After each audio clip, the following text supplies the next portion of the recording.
오늘 여러분께 들려드릴 이야기는 한 노인의 진솔한 고백입니다. 78세의 김철수 할아버지, 그는 평생 성실하게 살아온 평범한 아버지였습니다. 3남매를 키우며 가장의 역할을 다했고 은퇴 후에는 작은 텃밭을 가꾸며 소박하지만 자유로운 일상을 보내고 있었습니다. 하지만 나이가 들면서 몸이 불편해지기 시작했습니다. 계단 오르내리기가 힘들어졌고 가끔 깜빡하는 일도 생겼습니다. 자식들은 걱정이 되기 시작했습니다. 아버지 혼자 계시기엔 위험해요. 전문적인 돌봄을 받으셔야 해요. 장남의 말에 다른 형제들도 고개를 끄덕였습니다. 그렇게 김할아버지는 가족들의 권유로 시내에 있는 한 요양원으로 향했습니다. 자식들은 시설도 좋고 의료진도 있으니 안심이에요라며 미소를 지었습니다. 하지만 할아버지의 마음은 복잡했습니다. 정말 이곳이 나에게 필요한 곳일까? 라는 의문이 계속 맴돌았습니다. 요양원에 도착한 첫날, 할아버지가 마주한 현실은 예상과 달랐습니다. 깔끔하게 정리된 복도와 친절한 직원들의 미소 뒤로 뭔가 답답함이 느껴졌습니다. 입구에서부터 여러 개의 문이 있었고 각각에는 출입을 통제하는 장치들이 달려 있었습니다. 어르신, 이제부터 이곳이 집이에요. 불편하시면 언제든 말씀해 주세요. 간호사의 따뜻한 말에도 불구하고 할아버지는 마치 새장 안에 들어온 새처럼 답답함을 느꼈습니다. 창문 너머로 보이는 바깥 세상이 갑자기 멀게만 느껴졌습니다. 그날 밤 침대에 누워 천장을 바라보며 할아버지는 생각했습니다.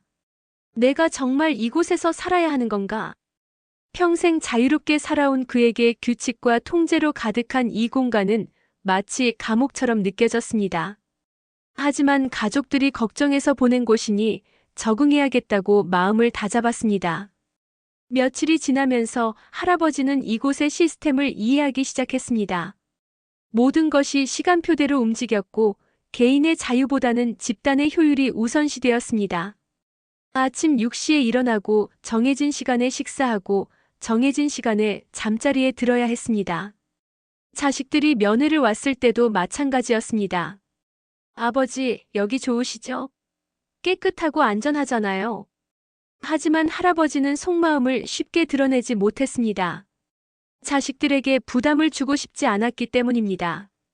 그러나 마음 깊은 곳에서는 자유를 잃었다는 상실감이 점점 커져갔습니다. 언제든 나가고 싶을 때 나갈 수 있었던 집과는 달리 이곳에서는 외출조차 허가를 받아야 했습니다.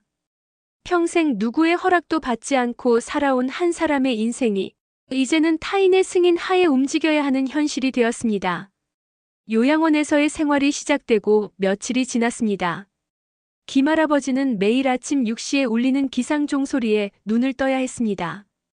평생 새벽 5시에 자연스럽게 일어나던 그에게는 오히려 늦은 시간이었지만 문제는 시간이 아니라 자유의지가 없다는 것이었습니다. 어르신들, 아침 식사 시간입니다. 식당으로 이동해 주세요.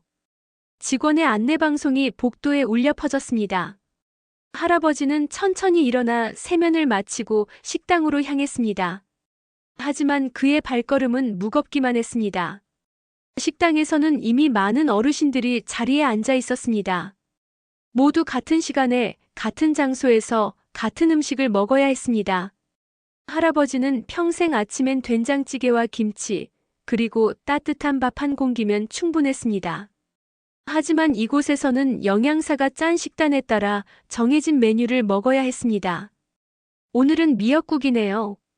몸에 좋다니까 많이 드세요. 배식을 담당하는 직원이 친절하게 말했지만 할아버지는 미역국을 별로 좋아하지 않았습니다. 하지만 다른 선택의 여지는 없었습니다. 감사합니다라고 말하며 받은 식판을 들고 자리에 앉았습니다. 식사 시간도 정해져 있었습니다. 30분 안에 식사를 마쳐야 했고 그 후에는 다시 정해진 프로그램에 참여해야 했습니다. 할아버지는 평생 천천히 씹어서 먹는 습관이 있었는데 이곳에서는 그럴 여유조차 없었습니다. 오전에는 집단 활동 시간이었습니다. 모든 어르신들이 큰 홀에 모여서 간단한 운동을 하거나 노래를 불러야 했습니다. 할아버지는 사람들 앞에서 무언가를 하는 것을 좋아하지 않았지만 참여하지 않으면 비협조적이라는 시선을 받을까봐 어쩔 수 없이 따라했습니다. 할아버지, 목소리가 너무 작아요. 좀 더 크게 불러보세요. 사회복지사의 격려에 할아버지는 억지로 목소리를 높였습니다. 하지만 마음속으로는 왜 내가 이렇게까지 해야 하나라는 생각이 들었습니다. 점심시간이 되면서 할아버지는 또 다른 불편함을 느꼈습니다. 화장실을 가려면 직원에게 말해야 했고, 약을 먹을 때도 정해진 시간에 맞춰 관리를 받아야 했습니다. 모든 것이 통제되고 관리되는 환경에서 개인의 자율성은 점점 사라져갔습니다. 오후에는 휴식 시간이었지만 진정한 휴식은 아니었습니다. 방에서 혼자 있고 싶어도 정기적인 안전 확인 때문에 직원들이 들락날락했습니다. 어르신 괜찮으세요? 뭔가 필요한 건 없으세요? 친절한 배려였지만 할아버지에게는 감시받는 느낌이었습니다. 저녁 식사 후에는 일찍 잠자리에 들어야 했습니다. 구시면 소등이었는데 할아버지는 평생 밤늦게까지 책을 읽거나 텔레비전을 보는 습관이 있었습니다. 건강을 위해서는 일찍 자는 게 좋아요라는 설명을 들었지만 납득하기 어려웠습니다. 룸메이트도 있었습니다. 같은 방을 쓰는 다른 할아버지는 코골이가 심했고 밤중에 자주 잠꼬대를 했습니다. 평생 혼자만의 공간에서 지내온 할아버지에게는 견디기 힘든 일이었습니다. 하지만 개인실은 비용이 비싸서 가족들에게 부담을 주고 싶지 않아 참을 수밖에 없었습니다. 이런 생활이 반복되면서 할아버지는 점점 자신을 잃어가는 느낌이었습니다. 김철수라는 개인이 아니라 그저 78번 침대의 어르신이 되어가는 것 같았습니다. 자신만의 생활 리듬과 취향, 그리고 선택권이 모두 사라진 채로 말입니다. 한 달이 지나고 자식들이 첫 면회를 왔습니다. 김할아버지는 오랜만에 가족의 얼굴을 보게 되어 기뻤지만 동시에 복잡한 마음이 들었습니다. 면회실에서 만난 장남 부부와 딸은 밝은 표정으로 인사했습니다. 아버지, 어떠세요? 여기 생활이 괜찮으시죠? 장남의 아내가 먼저 물었습니다. 직원분들도 친절하시고 시설도 깨끗해서 안심이에요. 하지만 할아버지는 선뜻 답하기가 어려웠습니다. 무엇부터 말해야 할지, 어떻게 표현해야 할지 막막했습니다. 응, 괜찮다. 걱정 마라. 할아버지는 결국 짧게 대답했습니다. 자식들에게 부담을 주고 싶지 않은 마음과 혹시 집으로 다시 돌아갈 수 있을까 하는 희망 사이에서 진실을 숨겼습니다. 아버지께서 여기 계시니까 저희도 마음이 편해요. 집에 혼자 계실 때는 항상 걱정이었거든요. 딸이 말했습니다. 혹시 넘어지시거나 가스를 잘못 사용하시면 어떻게 하나 늘 불안했어요. 할아버지는 속으로 답답했습니다. 자식들의 걱정은 이해했지만 정작 자신의 마음은 아무도 모르는 것 같았습니다. 안전이 중요한 것은 맞지만 그것이 전부는 아니었습니다. 식사는 잘 나와요? 입에 맞으세요? 장남이 물었습니다. 할아버지는 잠시 망설였습니다. 미역국 이야기, 30분 식사 제한 이야기, 자신의 취향은 전혀 고려되지 않는다는 이야기를 하고 싶었습니다. 하지만 결국 괜찮다고만 했습니다. 면회 시간은 1시간으로 제한되어 있었습니다. 한 달 만에 만난 가족과 단 1시간만 보낼 수 있다는 것이 할아버지에게는 너무나 짧게 느껴졌습니다. 예전에 집에서 함께 살 때는 언제든 대화할 수 있었고 손자들과도 마음껏 놀 수 있었습니다. 손주들은 어떻게 지내나? 할아버지가 물었습니다. 잘 지내요. 할아버지 보고 싶다고 하더라고요. 다음에는 데리고 올게요. 딸의 대답에 할아버지의 눈이 촉촉해졌습니다. 사랑하는 손주들과 헤어져 사는 것도 이곳 생활의 큰 아쉬움 중 하나였습니다. 아버지, 혹시 불편한 건 없으세요? 뭐든 말씀하세요. 장남이 진심 어린 표정으로 물었습니다. 할아버지는 잠시 생각했습니다. 자유롭게 외출하고 싶다는 것, 자신만의 시간을 갖고 싶다는 것, 선택권을 갖고 싶다는 것을 말해야 할까요? 하지만 할아버지는 결국 고개를 저었습니다. 별로 없다. 잘 지내고 있으니 걱정 마라. 자식들이 자신을 위해 이곳을 선택했다는 것을 알기에 불만을 표현하는 것이 배은망덕한 일처럼 느껴졌습니다. 면회가 끝나갈 무렵 가족들은 안도의 표정을 지었습니다. 아버지가 잘 적응하신 것 같아 다행이에요. 처음에는 걱정했는데, 하지만 할아버지의 마음은 더욱 무거워졌습니다. 가족들과 자신 사이에 보이지 않는 벽이 생긴 것 같았습니다. 가족들이 떠난 후 할아버지는 혼자 방에 앉아 생각했습니다. 내가 이기적인 걸까? 가족들이 걱정해서 보낸 곳인데 왜 이렇게 힘들까? 하지만 답은 쉽게 나오지 않았습니다. 다음 면회는 언제일까요? 아마도 한 달 후가 될 것입니다. 그때까지 또 혼자서 이 답답한 일상을 견뎌내야 합니다. 할아버지는 창밖을 바라보며 자유롭게 걸어가는 사람들을 부러워했습니다. 가족의 사랑과 관심이 때로는 또 다른 형태의 감옥이 될 수 있다는 것을 할아버지는 이제서야 깨닫기 시작했습니다. 사랑받는 부모에서 돌봄의 대상으로 위치가 바뀌면서 자신의 의견과 감정은 점점 뒷전이 되어가는 현실을 마주하게 되었습니다. 김할아버지는 자신만 이런 감정을 느끼는 것인지 궁금했습니다. 다른 어르신들은 어떻게 지내고 있을까요? 어느 날, 오후 공용 휴게실에서 몇 분의 어르신들과 대화를 나누게 되었습니다. 여기 온 지 얼마나 되셨어요? 그 옆자리에 앉은 박 할머니가 말을 걸어왔습니다. 한 달 정도 됐어요. 할머니는요? 저는 벌써 6개월이에요. 처음에는 정말 힘들었는데 이제는 체념한 상태예요. 박 할머니의 말에서 할아버지는 깊은 공감을 느꼈습니다. 체념이라는 단어가 마음에 와닿았습니다. 저도 적응이 쉽지 않네요.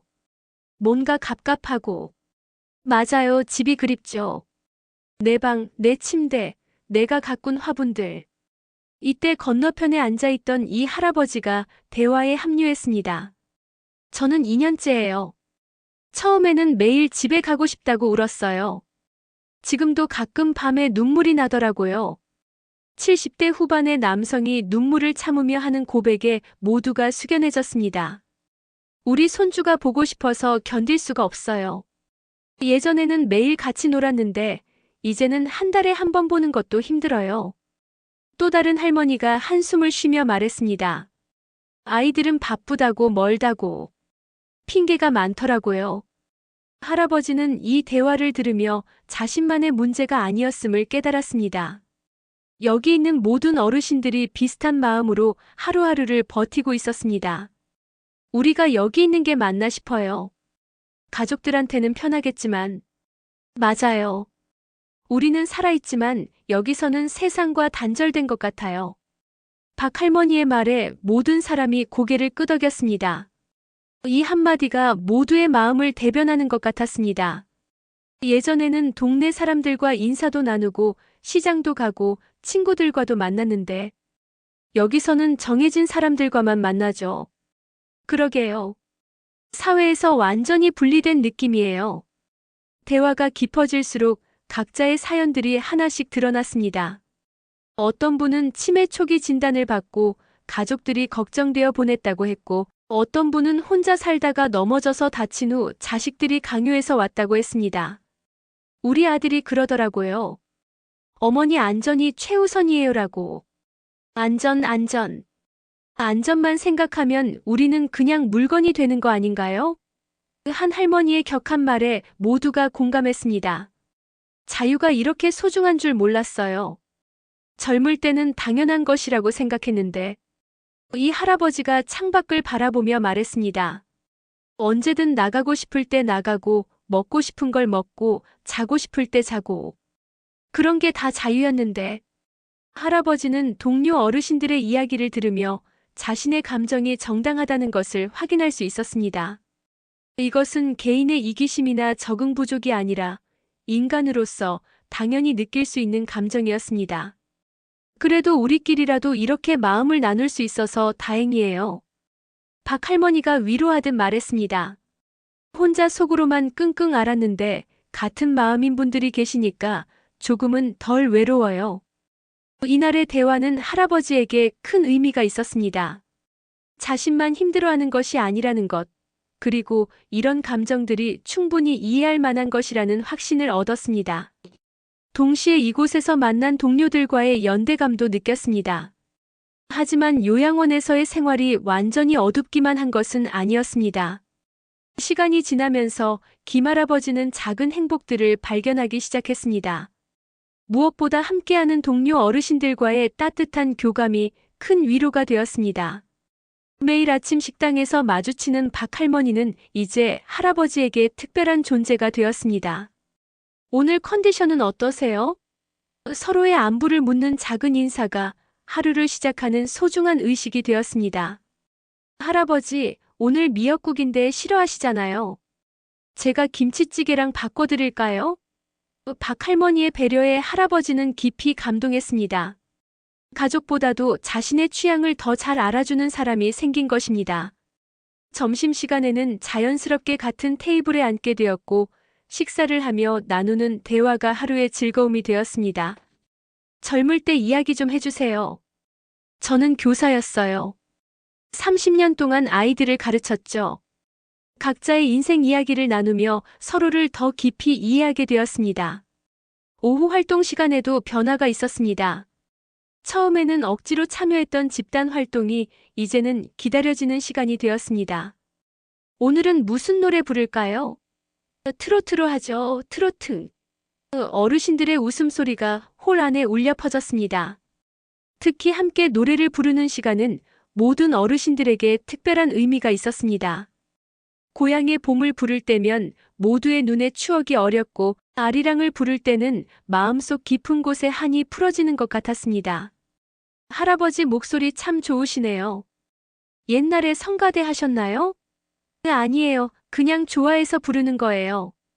서로의 장점을 발견하고 격려해주는 모습들이 아름다웠습니다. 이 할아버지와는 체스를 두는 사이가 되었습니다. 젊을 때는 바둑을 뒀는데 여기서는 체스밖에 없네요. 저도 처음인데 같이 배워봐요. 새로운 것을 함께 배우며 생기는 동지애가 특별했습니다. 저녁 식사 후 산책 시간에는 작은 그룹이 형성되었습니다. 오늘 날씨가 참 좋네요. 그러게요. 구름 모양 좀 보세요. 함께 바람을 쌩쌩하며 나누는 소소한 대화가 마음을 따뜻하게 했습니다. 때로는 서로의 방을 방문해 차를 마시며 깊은 이야기를 나누기도 했습니다. 요양원 생활이 힘들긴 하지만 이런 좋은 분들을 만난 건 감사해요. 저도요. 혼자였다면 정말 견디기 힘들었을 거예요. 주말에는 가끔 함께 텔레비전을 보며 시간을 보냈습니다. 옛날 영화 나오네요. 신상욱 감독 영화예요. 아, 저도 좋아했어요. 같이 볼까요? 공통의 추억을 나누며 유대감이 깊어졌습니다. 어떤 어르신이 몸이 아플 때는 서로 돌봐주는 모습도 보였습니다. 할머니, 감기 괜찮으세요? 제가 따뜻한 차 타다 드릴게요. 이런 작은 배려들이 모여 요양원 안에 따뜻한 공동체가 만들어졌습니다. 할아버지는 깨달았습니다. 자유는 잃었지만 새로운 형태의 가족을 얻었다는 것을. 혈연으로 맺어진 가족과는 다르지만 같은 처지에서 서로를 이해하고 위로해주는 진정한 동반자들을 만났습니다. 생일이 되면 다른 어르신들이 작은 파티를 열어주었고 슬픈 일이 있으면 함께 울어주는 사람들이 있었습니다. 우리가 서로의 가족이 되어야 해요. 여기서는 우리밖에 없으니까요. 박 할머니의 말에 모두가 깊이 공감했습니다. 이런 경험들을 통해 할아버지는 인간관계의 소중함을 다시 한번 깨달았습니다. 비록 자유롭지 못한 환경이지만 진심으로 서로를 아끼고 돌보는 마음만 있다면 어디서든 따뜻함을 찾을 수 있다는 것을 배웠습니다. 무엇보다 중요한 것은 연대였습니다. 혼자서는 견디기 힘든 현실도 함께하는 사람들이 있으면 충분히 극복할 수 있다는 희망을 발견했습니다. 요양원이라는 제한된 공간 안에서도 인간다운 삶을 살아갈 수 있는 방법을 찾아가고 있었습니다. 요양원에서의 생활이 3개월째 접어들면서 김할아버지는 자신에 대해 그리고 인간의 존엄에 대해 깊이 생각하게 되었습니다. 어느 날 저녁 창가에 앉아 석양을 바라보며 그는 중요한 깨달음을 얻었습니다. 나는 여전히 김철수다. 할아버지는 속으로 중얼거렸습니다. 78년의 인생을 살아온 한 사람의 인격체이고 고유한 생각과 감정을 가진 존재라는 것을 잊지 말아야 한다고 다짐했습니다. 이곳에서는 모든 것이 안전과 효율이라는 이름으로 정당화되었습니다. 개인의 취향은 무시되고 선택권은 박탈당했습니다. 하지만 할아버지는 생각했습니다. 나이가 들었다고 해서, 돌봄이 필요하다고 해서 내가 인간이 아닌 건 아니야. 매일 반복되는 일상 속에서 할아버지는 자신만의 존엄을 지키려고 노력했습니다. 아무리 작은 것이라도 선택할 수 있는 것들을 찾아서 결정권을 행사했습니다. 옷을 고르는 것, 산책 코스를 정하는 것, 책을 선택하는 것까지도 소중한 자유의 영역이었습니다. 어르신, 오늘은 파란색 옷 입으세요. 세탁하기 편해요. 직원의 제안에 할아버지는 정중하지만 단호하게 말했습니다. 고맙지만 오늘은 이 옷을 입고 싶어요. 작은 저항이었지만 자신의 의지를 표현하는 중요한 순간이었습니다. 식사 시간에도 마찬가지였습니다. 모든 반찬을 다 먹어야 한다는 압박 대신 자신이 좋아하는 것부터 천천히 먹기로 했습니다. 건강을 위해서는 골고루 드셔야 해요라는 말에도 제가 판단할게요라고 답했습니다. 다른 어르신들과의 대화에서도 할아버지는 자신의 의견을 명확히 표현했습니다. 우리가 나이 들었다고 해서 의견이 없는 건 아니에요. 오히려 더 많은 경험과 지혜가 있잖아요. 그의 말에 다른 어르신들도 용기를 얻었습니다. 맞아요. 우리를 어린아이 취급하는 건 잘못된 거예요. 박 할머니도 할아버지의 말에 동조했습니다. 경험과 나이는 존중받아야 할 자산인데 여기서는 오히려 부담으로 여겨지는 것 같아요. 할아버지는 요양원 직원들과의 관계에서도 변화를 시도했습니다. 일방적으로 도움을 받는 대상이 아니라 상호 존중하는 관계를 만들어 가려고 노력했습니다. 고맙습니다라는 말과 함께 진심 어린 감사의 마음을 전했고 때로는 직원들의 고충도 들어주었습니다. 간호사님도 힘드시죠? 이런 일이 쉽지 않을 텐데. 할아버지의 배려에 젊은 간호사는 감동했습니다. 어르신께서 이렇게 말씀해 주시니 힘이 나요. 감사해요. 이런 작은 변화들이 모여서 할아버지 주변의 분위기도 조금씩 달라졌습니다. 직원들도 그를 단순한 돌봄 대상이 아니라 존중해야 할 어른으로 대하기 시작했고 다른 어르신들도 자신의 목소리를 내는데 용기를 얻었습니다. 할아버지는 깨달았습니다. 존엄이란 남이 주는 것이 아니라 스스로 지켜나가는 것이라는 사실을요. 아무리 제한된 환경이라도 인간으로서의 기본적인 권리와 선택권을 포기해서는 안 된다는 것을 말입니다. 나는 도움이 필요한 사람일 뿐 결정권이 없는 사람은 아니다. 이것이 할아버지가 내린 중요한 결론이었습니다. 신체적으로 약해졌다고 해서 정신적, 감정적 자율성까지 포기할 이유는 없었습니다. 요양원이라는 시스템 안에서도 인간다운 삶을 살 수 있는 방법이 있다는 것, 그리고 그것은 바로 자신의 존엄을 스스로 지켜나가는 것에서 시작된다는 깨달음이었습니다. 이제 할아버지는 단순히 적응하는 것이 아니라 능동적으로 자신의 삶을 만들어가기 시작했습니다. 6개월이 지난 어느 날, 김 할아버지는 중요한 결심을 했습니다.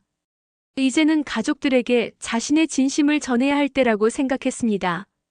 더 이상 괜찮은 척 적응했다고 거짓말할 수는 없었습니다. 가족들이 면회를 왔을 때 할아버지는 평소와 다른 진지한 표정으로 이야기를 시작했습니다. 얘들아, 아버지가 할 말이 있다. 자식들은 무언가 심각한 분위기를 감지하고 자세를 바로 했습니다. 너희들이 아버지를 걱정해서 이곳에 보낸 마음은 충분히 안다. 그리고 고맙다. 할아버지의 목소리는 차분했지만 단호했습니다. 하지만 아버지의 마음도 좀 들어달라. 장남이 걱정스러운 표정으로 물었습니다. 아버지, 무슨 말씀이세요? 혹시 여기서 무슨 일이라도? 아니다. 직원들도 좋고 시설도 좋다. 문제는 그게 아니야. 할아버지는 잠시 숨을 고르고 계속했습니다. 너희들에게는 이곳이 안전한 곳이겠지만 아버지에게는 감옥과 같은 곳이다. 강한 표현에 가족들이 놀랐지만 할아버지는 멈추지 않았습니다. 78년을 살아오면서 언제든 원하는 대로 할 수 있었던 것들이 여기서는 모두 통제받고 있다. 언제 자고, 언제 먹고, 언제 나가고. 모든 게 정해져 있어. 할아버지의 목소리에서 깊은 답답함이 묻어났습니다. 아버지. 딸이 말을 걸려고 했지만 할아버지는 손을 들어 막았습니다. 끝까지 들어다오. 아버지가 이런 말을 하기까지 얼마나 많은 밤을 뜬 눈으로 지새웠는지 모를 거야. 너희들은 아버지의 안전만 생각했지, 아버지의 마음은 생각하지 못했다. 넘어질 수도 있고 가스를 잘못 쓸 수도 있다고 걱정했지만 그런 위험보다 더 큰 것은 자유를 잃는 것이다. 장남이 변명하려고 했습니다. 아버지, 저희도 힘들었어요. 매일 걱정되고. 알고 있다. 할아버지가 부드럽게 말했습니다. 너희들도 힘들었다는 걸 모르는 게 아니야. 하지만 편리함 때문에 부모의 마음을 잊어서는 안 된다. 아버지가 원하시는 게 뭔가요? 그 둘째 아들이 조심스럽게 물었습니다. 할아버지는 잠시 생각한 후 대답했습니다. 선택권이다. 내가 어떻게 살지 결정할 수 있는 권리 말이야. 집으로 돌아가고 싶으시다는 말씀인가요? 딸이 물었습니다. 할아버지는 고개를 저었습니다. 꼭 그런 건 아니다. 하지만 내 의견이 존중받기를 원한다. 나에 대한 결정을 할 때 나도 참여하고 싶다. 할아버지는 계속해서 자신의 마음을 털어놓았습니다. 이곳에 있으면서 좋은 사람들도 많이 만났고 나름대로 의미 있는 시간도 보내고 있다. 하지만 그건 내가 선택한 게 아니라 어쩔 수 없이 받아들인 거였어. 안전보다 중요한 건 마음의 자유다. 아무리 몸이 안전해도 마음이 갇혀 있으면 그게 무슨 삶이냐? 할아버지의 말에 가족들은 할 말을 잃었습니다. 아버지, 죄송해요. 장남이 고개를 숙였습니다. 저희가 아버지 마음을 헤아리지 못했네요. 괜찮다. 너희들도 처음 겪는 일이니까. 할아버지가 위로했습니다. 그럼 이제 어떻게 하면 좋을까요? 딸이 물었습니다. 할아버지는 미소를 지었습니다. 일단은 아버지 마음을 이해해준 것만으로도 고맙다. 앞으로는 중요한 결정을 할 때 아버지와 상의해달라. 그리고 한 가지 더. 할아버지가 덧붙였습니다. 면회도 좀 더 자주 와주고 가끔은 외출도 함께 해주면 좋겠다. 바깥 세상과 완전히 단절된 것 같은 기분을 덜 수 있을 거야. 이날의 대화는 가족 관계의 중요한 전환점이 되었습니다. 가족들은 비로소 할아버지의 진심을 이해하게 되었고 할아버지도 자신의 마음을 솔직하게 표현할 수 있어서 후련했습니다. 앞으로는 아버지와 더 많이 소통하겠습니다. 가족들의 약속에 할아버지는 오랜만에 진정한 미소를 지을 수 있었습니다. 완전한 해결책은 아니더라도 서로를 이해하는 첫걸음을 뗀 것만으로도 의미가 있었습니다. 김할아버지의 이야기는 여기서 끝나지 않습니다. 그의 경험과 고백은 우리 사회 전체가 함께 고민해야 할 중요한 화두를 제기하고 있습니다. 요양원은 감옥이었다라는 그의 외침은 단순히 한 개인의 불만이 아니라 우리 모두가 마주해야 할 현실에 대한 경고입니다. 고령화 사회가 되면서 점점 더 많은 가정이 노인 돌봄 문제로 고민하고 있습니다. 자식들은 부모님의 안전을 걱정하며 요양원을 선택하고 부모님들은 갑작스럽게 변화된 환경에 적응하려고 애쓰고 있습니다. 하지만 이 과정에서 가장 중요한 것이 빠져 있었습니다. 바로 당사자의 마음과 의견이었습니다. 우리는 언제부터인가 안전이라는 이름으로 노인들의 자유를 제한하는 것을 당연하게 여기게 되었습니다. 넘어질 위험이 있으니, 치매가 올 수 있으니, 혼자 있으면 위험하니. 모든 것이 걱정과 염려에서 시작되었지만 그 결과는 노인들의 인간다운 삶을 박탈하는 것이었습니다. 김할아버지와 같은 상황에 있는 수많은 어르신들이 오늘도 요양원에서 비슷한 감정을 느끼며 살아가고 있습니다. 그들은 감사해야 할 상황이라고 스스로를 설득하며 자식들에게 부담을 주지 않으려고 진짜 마음을 숨기고 있습니다. 하지만 이것이 정말 올바른 노후 돌봄의 모습일까요? 물리적 안전만 보장하면 충분한 것일까요? 인간은 단순히 생존하는 존재가 아니라 존엄과 자유의지를 가진 인격체입니다. 나이가 들었다고 해서, 도움이 필요하다고 해서 이런 기본적인 권리를 포기해야 하는 것은 아닙니다. 요양원 시스템 자체도 변화가 필요합니다. 효율성 중심의 집단 관리 방식에서 벗어나 개인의 취향과 선택을 존중하는 방향으로 발전해야 합니다. 획일적인 일정 대신 개별 맞춤형 서비스를, 통제 중심의 관리 대신 자율권을 보장하는 환경을 만들어야 합니다. 가족들의 인식 변화도 중요합니다. 부모님을 돌봄의 대상으로만 보는 것이 아니라 여전히 존중받아야 할 인생의 선배로 대해야 합니다. 중요한 결정을 내릴 때는 반드시 당사자의 의견을 듣고 그들의 선택권을 보장해 주어야 합니다. 사회 전체적으로도 노인에 대한 관점을 바꿔야 합니다. 노인을 사회의 부담으로 보는 것이 아니라 풍부한 경험과 지혜를 가진 소중한 자원으로 인식해야 합니다. 그들이 사회와 단절되지 않고 계속해서 의미 있는 역할을 할 수 있는 환경을 만들어야 합니다. 김할아버지는 요양원에서 6개월을 보내며 많은 것을 깨달았습니다. 자유의 소중함, 선택권의 중요성, 그리고 인간 존엄의 의미를 다시 한번 확인했습니다. 동시에 같은 처지의 사람들과 연대하며 작은 행복을 찾아가는 방법도 배웠습니다. 하지만 그의 경험이 모든 노인들이 겪어야 할 당연한 과정은 아닙니다. 우리는 더 나은 대안을 찾아야 합니다. 안전과 자유가 양립할 수 있는 돌봄 모델을, 효율성과 인간성이 조화를 이루는 시설을, 가족의 편의와 노인의 행복이 함께 고려되는 선택지를 만들어내야 합니다. 이것은 비단 노인들만의 문제가 아닙니다. 우리 모두가 언젠가는 나이 들고 도움이 필요한 상황이 올 것입니다. 그때 우리는 어떤 대우를 받고 싶은지, 어떤 환경에서 살고 싶은지 생각해 보아야 합니다. 김할아버지의 요양원은 감옥이었다는 고백이 우리 사회에 던지는 메시지는 명확합니다. 진정한 노인 복지는 단순히 안전한 시설을 제공하는 것이 아니라 그들의 존엄과 자유를 보장하는 것에서 시작된다는 것입니다. 이제는 우리 모두가 함께 답을 찾아야 할 때입니다. 가족도 사회도 정책 입안자들도 모두가 힘을 합쳐 인간다운 노후를 보장할 수 있는 새로운 패러다임을 만들어가야 합니다. 김할아버지와 같은 분들의 목소리가 헛되지 않도록, 그들의 경험이 더 나은 미래를 만드는 밑거름이 되도록 말입니다. 노인이 존중받는 사회, 나이 들어도 존엄을 잃지 않고 살 수 있는 사회, 안전과 자유가 조화를 이루는 돌봄 시스템을 가진 사회. 이것이 바로 김할아버지가, 그리고 우리 모두가 꿈꾸는 미래입니다.